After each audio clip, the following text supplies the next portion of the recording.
Mainit-init na chika. Donnie Pangilinan na may kakaiba raw kay Belle.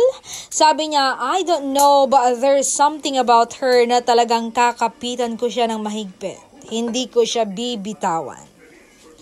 You know, she's not like them other girls. She's the one who's gonna have your back. Basta, walang ibang babaeng makakatumbas sa kanya. At super rare na kasi nga makakita na kagaya ni Belle. Kaya't hindi ko na sasayangin pa. Basta, there's just something about her that makes her different from every other girls out there. And that makes it impossible for me to give up on this relationship.